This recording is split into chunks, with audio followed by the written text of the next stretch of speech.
เพิ่นมักอยู่กับคนได้แม่นบ่ค่อยเว้าหรือโดยเจ้าเป็นเว้า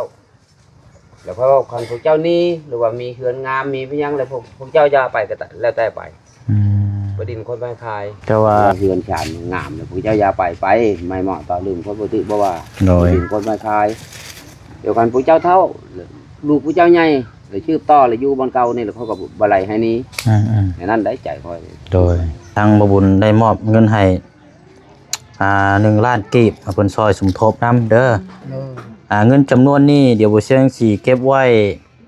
ค่าใช้จ่ายเวลาเฮาเดินทางเนาะบ่ว่าสิเป็นค่ากินค่าอยู่เอาแม่นเบิดนั่นแหละเนาะคันสิเว้าก็เดี๋ยวสิรับผิดชอบ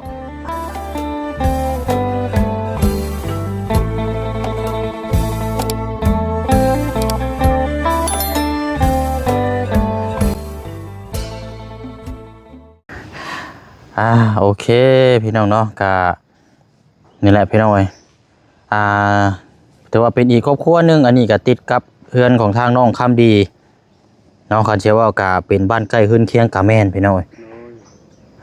เนาะก็ได้จะมาถามมาพูดมาคุยทำความรู้จักน้ำกันเนาะเนาะสบายดีเด้อโดย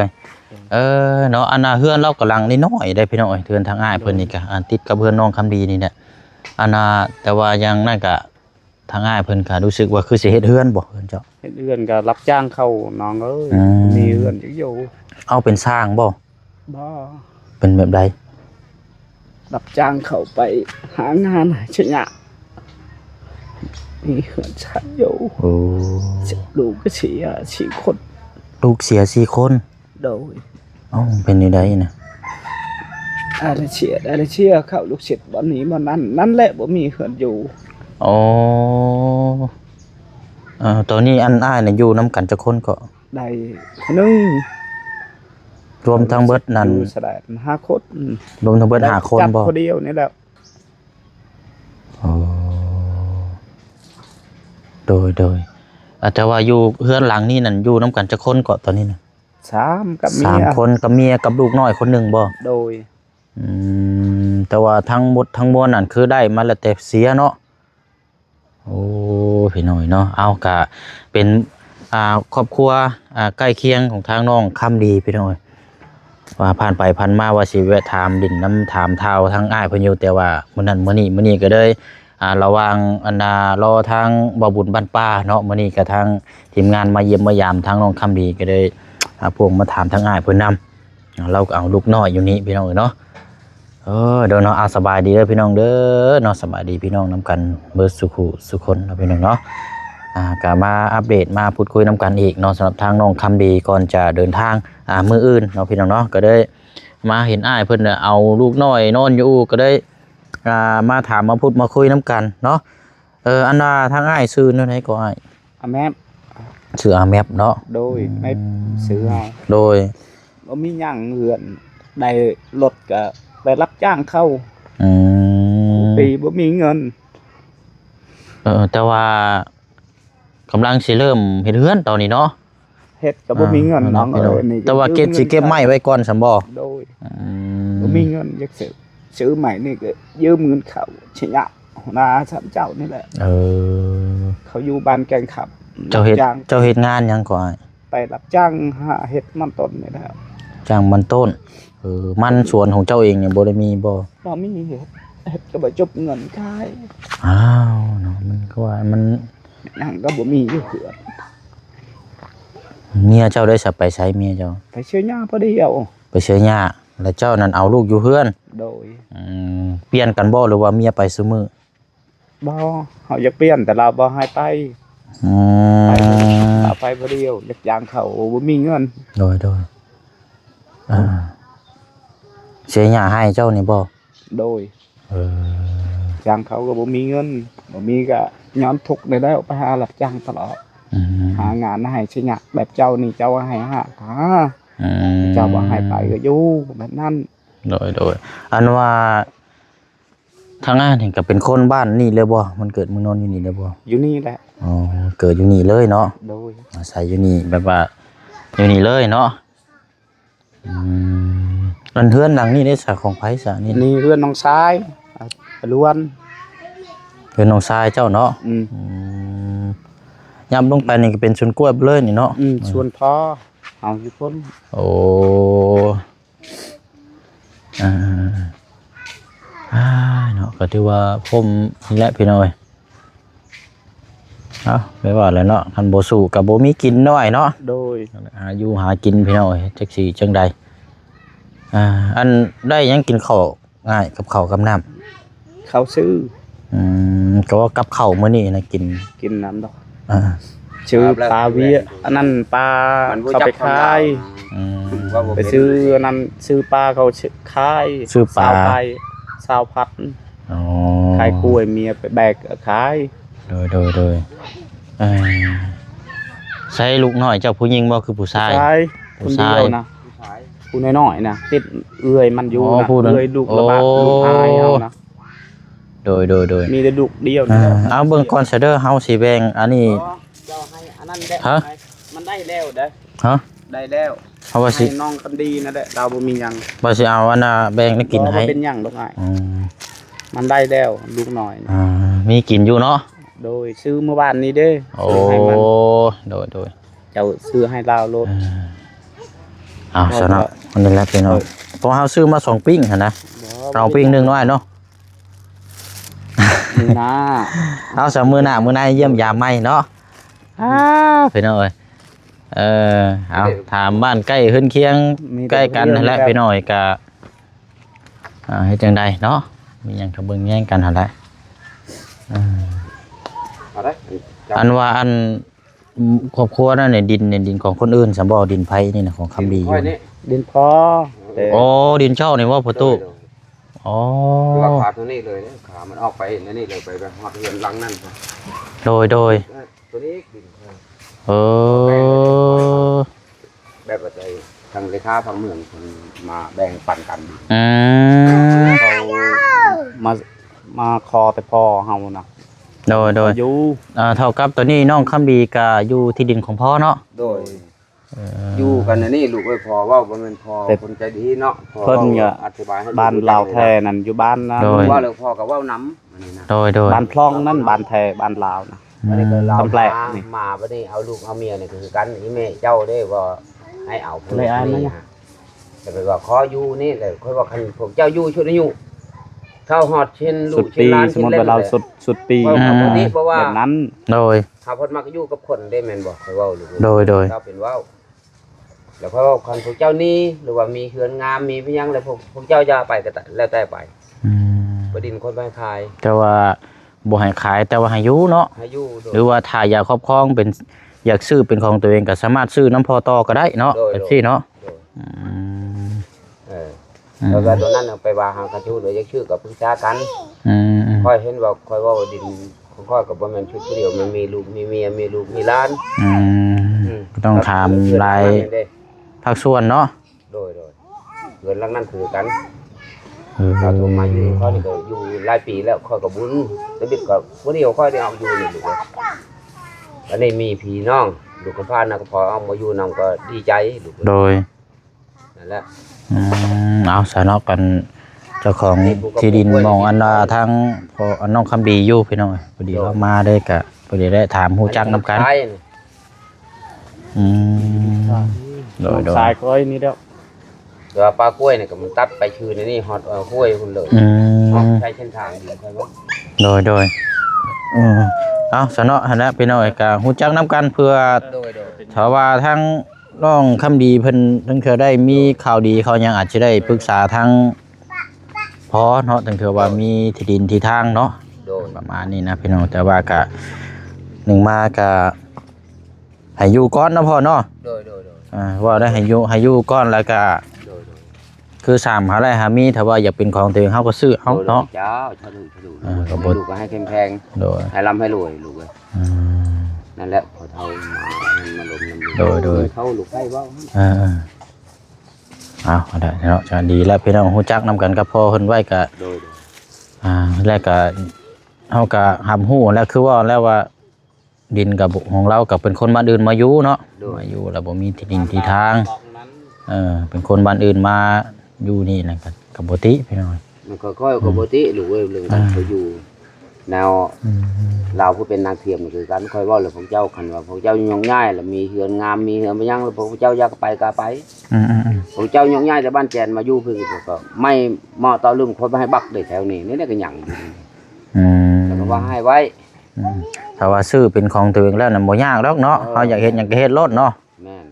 ครอบครองหลายเทื่อหลายทีแล้วค่อยเว้านำลาวค่อยว่าพวกเจ้าตั้งเฮือนงามเฮือนบ่ยังแล้วพวกเจ้าย่องง่ายเลยจะขายหมดทางดินเลยแล้วบ่พอตั้งเฮือนแล้วก็บ่ให้แล้วมันก็บ่ได้แล้วเนาะมันต้องนึงมากก็ต้องที่นี่ต้องเป็นของเฮาเองเลยเฮาจังสิเฮ็ดได้แต่เฮามาปลูกใช้มันก็ยังบ่สุดอยู่เราห้องค่อยว่าอ้ายแล้วค่อยคิดไปมาในนี่ลูกเอ้ยเนี่ยเจ้าก็ให้เข้มแข็งให้ร่ำให้รวยลูกเอ้ยโดยบัดนี้ก็ให้คงคัดมันนี่บัดนี้ก็ค่อยเว้านำลาวค่อยว่าน้องเอ้ยคันว่าเจ้าอยากอยู่นำค่อยก็บุญในนี่บ่แม่นเขาสิเป็นความเว้าเพราะว่าบุญในได้บุญเขาตั้งเฮือนผู้เดียวค่อยก็ออกมาอยู่พี่เดี๋ยวบ่มีเฮือนหลายคนมีแต่เฮือนค่อยคนเดียวออกมาอยู่มีลูกมีหลานลูกก็พาหน้าก็พาออกมาก็ดีใจโดยอยู่นำกันแล้วมันจังอบอุ่นเนาะพ่อเนาะค่อยว่าน้ำลาวแล้วค่อยว่ากันพวกเจ้าอยู่เฮาเช่นดุเช่นเล่นแล้วเขาปกติบ่ว่าโดยให้อยู่ถ้าว่าพวกเจ้าโอ้ยบ่อยากอยู่บ่ใจสมัครบ่อยากอยู่แล้วไปว่าอยากไปวันอื่นก็แล้วแต่เนาะพ่อเนาะแล้วแต่คนบ่ว่าความสมัครใจเนาะโดยนั่นพอเราว่าแล้วก็ว่าเฮือนฉานงามแล้วพวกเจ้าอย่าไปไม่เหมาะต่อลืมคนบ่ติบ่ว่าเป็นคนมาคายเดี๋ยวกันพวกเจ้าเฒ่าลูกพวกเจ้าใหญ่เลยชื่อต่อเลยอยู่บ้านเก่านี่แล้วเขาก็บ่ไหลให้นี้ในนั้นได้ใจค่อยโดยเฮาคนร้ายนั่นแหละมันงามมันม่วนมันจังอบอุ่นเนาะพ่อเนาะมันจังอันน่ะ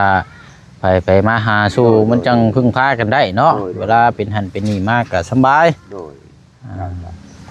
โอ้เนาะว่าหมู่ได้เฮาได้นำก็ว่านั่นลูกนี่ในวันคือนี่วิทย์เจ้าผู้อันหลงนี่หวานนี่ก็เขาบ่แม่นค่อยติค่อยว่าเนี่ยเจ้ามาถึงบาดเจ้าก็ให้ร่ำให้รวยลูกเอ้ยบัดนี้เราค่อยขึ้นไปแล้วก็ว่า1 2มาผลให้เงินให้ค่าหมู่เจ้าก็ประหยัดแน่เขาว่าน้องเลยประหยัดให้เราผู้เจ็บไข้นี้โอ้แนวแหละบ่นั่นแหละค่อยบอกสอนเราเงินคำยังหายากช่ำบ่ได้แม่นว่าหาง่ายไหลมันคือใบไม้ได้ลำบากคือหยังคันบ่มีเจ้าอีกหมายนั่นเพราะว่าโอ้ยบุญได้ก็ว่ามีคนมาเบิ่งมาแย่ได้ก็ว่าน้องเอ้ย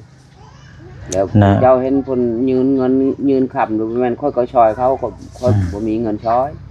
ค่อยเว้าจะปากนั้นแล้วค่อยก็แบบว่ามักบอกสอนแล้วว่าเห็นคนมายืนเงินยืนพยังให้พวกเจ้าเลยพวกเจ้ามีแต่ชื่อกินชายมันไปจะมันจะกินพยังคันสิเว้าก็เฮาซอยเท่าที่เฮาซอยได้นะพ่อเนาะแล้วก็ถ้าเฮาซอยบ่ได้เฮาก็ให้คำแนะนำแนวดีๆเนาะเพื่อให้อยู่ในสังคมที่ถูกต้องแล้วเนาะเพื่อความมันก็คือว่าเนาะการใช้จ่ายสมมุตินี้มันก็มีแต่เงินโดยนั่นแหละก็ว่าคนผู้มาผู้บุญนำนี่ก็บ่แม่นง่ายได้โอ้ยบ่ยากได้ผมยากได้เบิ่งคือว่าง่ายบ่แม่นง่ายขึ้นเนื้อลงใต้ขึ้นเนื้อบ่แม่นง่ายน้องค่อยนี่ผลมันคนบ่ชอดช่องนะก็เราเอิ้นค่อยอ้ายน้องก็บ่แม่นน้องพ่อแม่นำกันลาวนี่ก็ลูกกำพร้าหน้ากำพร้อยแล้วเอาโดยเนาะร้านนี้อันน่ะเฮือนพ่อน่ะเฮือนหลังสีเขียวหั่นบ่โดยหลังนั้นแหละติดกันติดกันนี่ตัวข้ามนี่เนาะเฮือนหลังไอ้สังกะสีสีแดงนี่ติดเราเข้านี่จะได้อ่างน้ำเฮือนพอเท่าแล้วนี่งับลงไปหั่นเนาะโดยเห็นแล้วบาดที่จะออกไปกับมานั้นโดยเมื่อกี้หันลงมาสัมผัสนี่แหละเคยขึ้นลานปกไม่อันนั้นไม่เลี้ยงน้องนะโดยเป็นบ่บอลน้ำอาบเมื่ออื่นการนี้แล้วว่าสิพาเราไปผ่าตัดอยู่หมอแข็งโดยทางน้องคำดีนะโดยเฮาก็ขอมกขอบใจทั้งให้ลื่นนั่นนี่อีกเจ้าตอนนี้ปัตนาลูกเอ้ยนอนรับให้ได้เงิน10,000ตื่นมาได้เงินแทนแบนมือให้ได้แกมดิโชดเด้อลูกเด้อโดยให้ทำมาสูนให้ร่ำให้รวยลูกเอ้ยให้มีลื่นนี่อีกเจ้าตาหน้าตาไหนโดยซอยเราหั่นแหละเฮ็ดจังได๋เนาะเอาขอบใจหลายๆพอเด้อโดยเอาจังได๋ก็เดี๋ยวเฮาสิเยี่ยมยามถามข่าวใหม่เนาะ และพี่น้อยก็พอดีพูดคุยน้ำกันแล้วพอดีทั้งพ่อเพิ่นก็ย่างมาก็ได้ฮู้จักน้ำกันเนาะเป็นเจ้าของที่ดินที่ว่าทั้งน้องคำดีทั้งครอบครัวอยู่อาศัยอยู่นี่แหละพี่น้อยก็หลายผ้าหลายปีแต่ว่าก็คือเฮาฮู้น้ำกันนั่นแหละว่าถ้าว่าอยากขายนี่ก็ขายบ่ได้เลยพี่น้อยเรื่องที่ดินที่ทางนี่เฮาสามารถปลูกอยู่ได้ก็อยู่เท่าที่อันนี้ว่าก็ตั้งเทื่อเกิดมื้อใดมื้อหนึงทั้งประตูเราบ่อยู่ดีสบายเทื่อต้องการใช้เงินก็แล้วอยากขายก็จำเป็นก็มีเนาะเพราะว่ามันเป็นที่ดินครอบครองของเราแต่ว่านี่ก็เราก็บ่ได้เป็นหยังอยู่ดีมีแห้งเราก็ให้อยู่ก่อนพี่น้อยแต่ว่า3ไร่หามีหรือว่ามีก็ซื้อเป็นของตัวเองก็ปลูกบ้านเรือนซานอยู่เลยมันก็สบายเนาะ ละพี่น้อยก็ได้พูดคุยน้ำกันมานี่เนาะพี่น้องเนาะมีอย่างเพิ่มเติมไปจังว่าจังคุยน้ำกันเอาโอเคเด้อพี่น้องเด้อเนาะเดี๋ยวไปต่อกันทางน้องคำดีมาต่อกันอยู่เชิงพี่น้องโอ้ประตูเนาะประตูหน้าต่างจากช่องจากเหลือบแน่ได้พี่น้องเลยหรือว่าเป็นน้ำกล้องบนนี้ได้เนาะเอาเบิ่งก่อนแป๊บนึงเอาสบายดีก่อนเนาะทางน้องคำดีโอ้ยเนาะพี่น้องเอาบทสุขุสุคนเนาะเยี่ยมยามถามข่าวพูดคุยน้ำกันอีกเอากะอยากมัวในจังน้อยเด้อพี่น้องภาพมันสะท้อนเนาะกันสิว่ากันเอากินนี่ถ้างานว่าบุญมาเยี่ยมยามเนาะแล้วก็พ่อมามีเงินมาสมทบเพิ่มน้ำกันอีกพี่น้องกับทางผู้ใหญ่ใจดีเนาะดูทางสิงบ่ทำวงเนาะทางเพิ่นก็ซอยหลายเข็ดมื้อนี้ก็นี่แหละทางบ่บุญได้มอบเงินให้1 ล้านกีบเพิ่นซอยสมทบนำเด้อเงินจำนวนนี้เดี๋ยวบ่เสียงสิเก็บไว้ค่าใช้จ่ายเวลาเฮาเดินทางเนาะบ่ว่าสิเป็นค่ากินค่าอยู่เอาแม่นเบิดนั่นแหละเนาะคันสิว่าก็เดี๋ยวสิรับผิดชอบให้เบิดเลยพร้อมเดินทางมื้ออื่นพี่น้องมื้ออื่นนี่บางเทื่อบางที่นี่เพราะว่าบ่เสียงบ่ได้ไปรถคันเดียวกันและอาจจะได้ตามลงไปมีแต่ว่าบางเทื่อนี่บ่เสียงสิมอบเงินให้ทางปันน้ำจำนวนนึงเพื่อไปฮอดห้องหมอปั๊บแหละทางแพทย์เพิ่นสิเอาทางน้องคำดีไปกวดก่อนเทื่อเพิ่นใช้จ่ายว่าต้องการเงินก็เอาเงินจำนวนที่บ่เสียงมอบให้แล้วอันจกจ่ายไปก่อนเนาะแล้วก็เอาบิลมาให้บ่เสียงประมาณนี้เด้อเอามื้ออื่นจังว่ากันนี่แหละพี่น้องบ่เสียงก็สิเก็บไว้เนาะขอบใจทางน้ำหลายๆเด้อเนาะทางสิงห์ธรรมบงเนาะพี่น้องมอบเงินสมทบน้ำอีก1 ล้านกีบเนาะพี่น้องเนาะอันนี้เอาบ่เสียงซื้อมาฝากปิ้งปลาทูแล้วกับหมักแตงหมักแตงนี่ก็ซื้อซอยทางกันนี่แหละพี่น้องเอ้ยคันสิว่าก็แม่ค้าก็แม่นแหละก็จิทั้งไอ้ปั้นเนาะเพิ่นเราเป็นร้านค้าร้านขายซื้ออะไรก็มาให้ซุมเจ้าเด้อซอยทางเราเด้ออ้ายเด้อเอาพี่น้อยว่ากันเอาไว้กินสิตามสิทอดอย่างใดก็จังว่ากันเนาะใครอยู่เฮือนซานลั่นซองแล้วก็สะอาดสะอ้านขึ้นหลายพี่น้องหลังจากใครกลัวมามื้อวันก่อนหาอยู่เฮานี่ป้าบ่ไหวก็กินจักหยังสมปีแล้วเนาะเนาะเอามือลงก่อนก็ได้เนาะไปมีแต่ว่านะมื้ออื่นก็เตรียมความพร้อมนำกันเนาะเตรียมความพร้อมนำกันจังว่ากันวันนี้ก็ทางทีมงานมาเยี่ยมมายามไปหน่อยแต่ผู้เชี่ยวก็สิเดินทางลงไปอาจจะเป็นคนเดียวนี่แหละการทีมงานไผว่างกับไปเยี่ยมยามเบิ่งน้ำกันไปหน่อยเอาบ่ฮู้ว่าจักมื้อจักวันได้นี่เนาะแต่ว่าทางปั่นนี่คือต้องร้อยได้ปั่นให้คันเดินทางลงไปห้องหมอแข็งเพิ่นนี่บ่ฮู้ว่าจักมื้อได้ทั้งผัวแล้วก็ทั้งครอบครัวทั้งอันนี้ปรึกษากันจะบีดบ่ปรึกษาแต่เด็กเพราะว่าลงไปบางเทื่อมีเขาซอยน้องคำดีเฮาไปเด้อเฮาต้องถามผู้บินผัวและหลักๆเลยก็เนาะทางครอบครัวนะยันอันว่ามันเราเอาคันเป็นไปได้เราสิไปเทศเนาะค่อยเว้าเจ้าก็บ่ฮู้คือกันค่อยบ่ฮู้กับใครแน่เพราะว่า1มานี่ก็เฮาบ่ฮู้ว่าจักมื้อเนาะแล้วลงไปปั๊บนี่ก็กับเราเฮ็ดเวียกได้อยู่เฮือขับรถไปยอกวยเฮาบ่เป็ดไปคิดไล่ซื่อไปมีดอก น้องเฮาไปแทน โดยเอาก็เอาละพี่น้องเนาะหลังจากเฮานำพาน้องเพิ่นลงไปแล้วก็ถ้าว่าผ่าตัดพะหยังแล้วทั้งสินอนพักพื้นทั้งหยังว่าจักมื้อเท่านั้นเท่านี้หรือว่าหลายมื้อก็บางเทื่อบางทีก็บ่เชิงสิเดินทางขึ้นมาเวียกงานอยู่พี่ก่อนอีกนะพี่น้องเพราะว่าอยู่น้ำแพทย์ลำหมอแล้วก็บ่ยากหรอกพี่น้องเนาะสบายแล้วแต่ว่าตอนนี้เนี่ยมันกำลังจะเริ่มนะพี่น้องจังได๋ก็และติดตามแล้วก็เป็นกำลังใจเบิ่งนํกันเนาะพี่น้องเนาะมีหยังเพิ่มเติมจังได๋ก็เดี๋ยวเฮามาแจ้งแล้วก็ให้รับรู้นํกันบ่สุขุสุคนอยู่ในกล้องอยู่ในนี่แหละพี่น้องเนาะฮ้อนเนาะบ้านนี้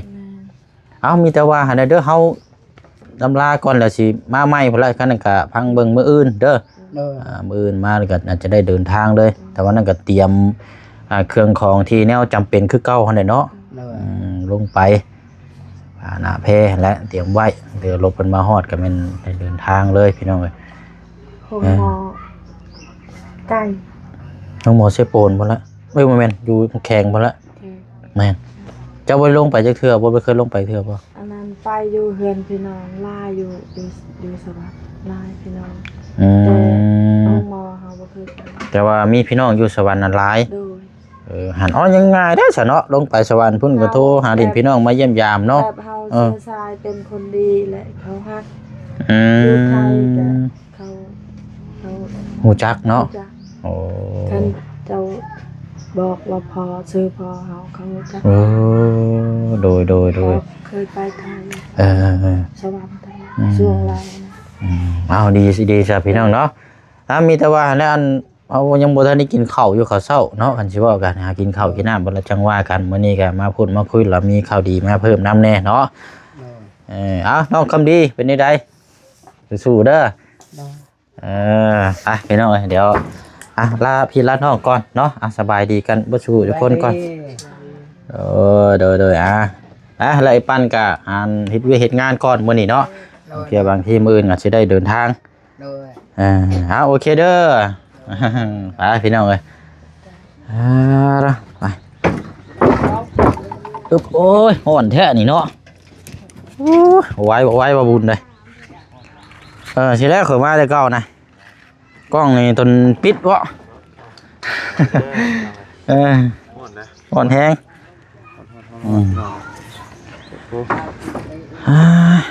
ไปละแล้วเนาะหากินข้าวกินน้ำเฮาบัดนี้กินข้าวเช้าก่อนค่อยบ่ทันได้กินข้าวเช้าอยู่ต้มสมุนไพรและเฮือนเราก็ที่ดินนี่ก็เป็นดินของคนอื่นดินของทางประตูนี่กินนี่เรามากินนี่เราก็ให้นี่รีบให้น้องเฮือนเราก็อยู่ลุมพุ่นละ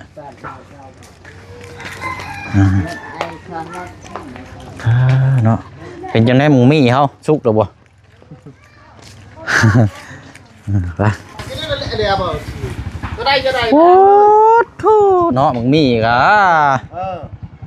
โพดดีๆนี่เนาะมึงมีนางบ่อ้ายเนาะเพิ่งสิหวานอยู่นี่เฮาเบิ่งนี่มึงมีเจ้านี่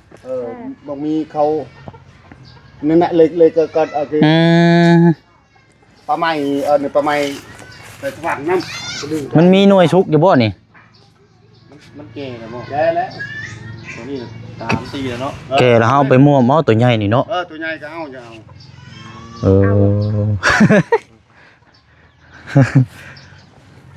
เอ็ดเอานะจ๊ะอร่อย หน่วยใหญ่นี่เนาะเอ็ดเอาหนักไม่ละก็เอ็ดเตยเลยคือเลยสิหวานอยู่แบบนี้เอ็ดอ่อนเอาไปอย่างเอ็ดมอนเอ็ดอ่อนเดียวอย่างนั้นเอ็ดเนาะมาสิให้เฮาซอยลูกนึงเด้อมาเฮาสิซอยเฮาสินี่เอาหน่วยใหญ่ๆนี่มา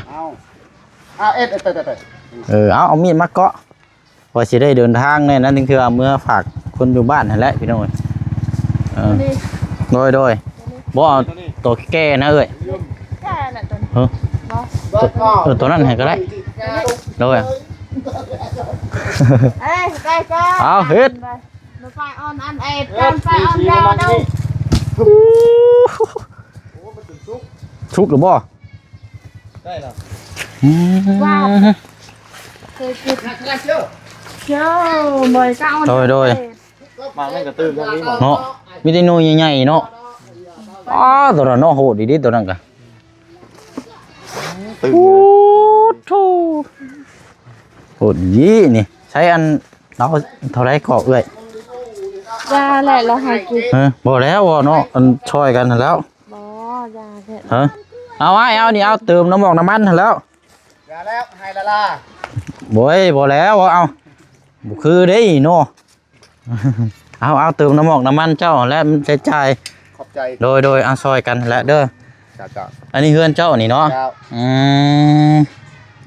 โดยเอาขอบใจหลายๆเด้อ จ้า โดยให้ได้มาเยี่ยมยามทั้งน้องคำดีได้เลยพวกมานี่แหละ เรากำลังปลูกเพื่อนใหม่ป่ะ ปูเฮือนใหม่บ่ แต่ปีนี้ไปซื้อไว้ให้ลูก อืม ให้ลูกไป ให้ป่ะเจ้า ลูกไผ่นี่เนาะ เจ้าผมคักเนาะเฮือนเราก็เนาะอืมลูกกันจะพ้นถึงเลย3ลูกชาย3ลูกสาวได้ปัวมา3 อืม หลายคนเต็มเนาะ โดยเนาะเอาใส่เนาะป้าเฮา ไป ขอบใจได้เด้อโดยหากินข้าวก่อนเอาเราย่างเมื่อเราบ่อยปัน โอ้ยมึงมีเราหน่วยใหญ่พี่น้องก็เลย โอ้มีงามดิ มึงมีงามแล้วก็เป็นตะวันอยู่เนาะ อันนั้นมันก็ใหญ่นะ โดยอันนี้ว่าพ่อเพื่อนเจ้านะโอ้หลังนี่เนาะอ๋อโดยเชิญทางอันเจ้าของที่ดินที่น้องคำดีอยู่พี่น้องพอเราเนี่ยเราย่างไปกินอีกอะเลยทำความรู้จักกับเราเอาสนอพี่น้องลาก่อนเด้อพี่น้องเนาะลาพี่แล้วน้องก่อนเนาะกะเนี่ยเนาะติดตามเป็นน้ำกันปันทางน้องคำดีโอ้แดดแห้งพี่น้องเนาะไปกินข้าวกินน้ำก่อนบ๊ายบายเด้อพี่น้องเด้อจังหวะจังคุยกันบัดนเนาะสบายดี